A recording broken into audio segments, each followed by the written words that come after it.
اور ان سے اس گاؤں کا حال تو پوچھو جو لب دریا واقع تھا، جب وہ لوگ ہفتے کے دن کے بارے میں حد سے تجاوز کرنے لگے،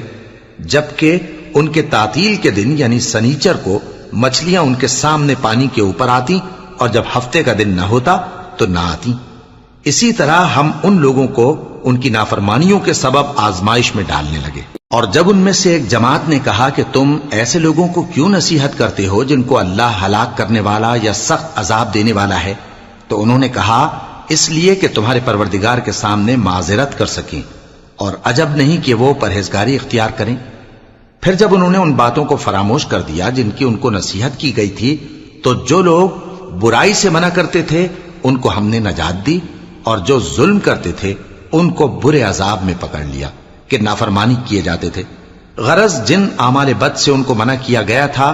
جب وہ ان پر اصرار اور سرکشی کرنے لگے تو ہم نے ان کو حکم دیا کہ ذلیل بندر ہو جاؤ۔ اور اس وقت کو یاد کرو جب تمہارے پروردگار نے یہود کو آگاہ کر دیا تھا کہ وہ ان پر قیامت تک ایسے شخص کو مسلط رکھے گا جو ان کو بری بری تکلیفیں دیتا رہے۔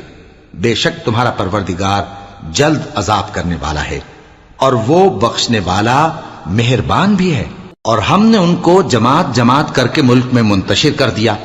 بعض ان میں سے نیکوکار ہیں اور بعض اور طرح کے یعنی بدکار، اور ہم آسائشوں اور تکلیفوں دونوں سے ان کی آزمائش کرتے رہے تاکہ ہماری طرف رجوع کریں۔ پھر ان کے بعد ناخلف ان کے قائم مقام ہوئے جو کتاب کے وارث بنے۔ یہ لوگ اس حقیر دنیا کا مال و متاع لے لیتے ہیں اور کہتے ہیں کہ ہم بخش دیے جائیں گے،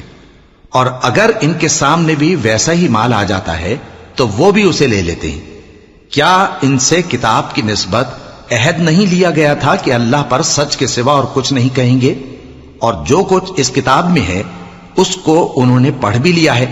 اور آخرت کا گھر پرہیزگاروں کے لیے بہتر ہے، کیا تم سمجھتے نہیں؟ اور جو لوگ کتاب کو مضبوط پکڑے ہوئے ہیں اور نماز کا اہتمام کرتے ہیں ان کو ہم اجر دیں گے کہ ہم نیکوکاروں کا اجر ضائع نہیں کرتے۔ اور جب ہم نے ان کے سروں پر پہاڑ اٹھا کھڑا کیا گویا وہ سائبان تھا، اور انہوں نے خیال کیا کہ وہ ان پر گرتا ہے، تو ہم نے کہا کہ جو ہم نے تمہیں دیا ہے اسے زور سے پکڑے رہو،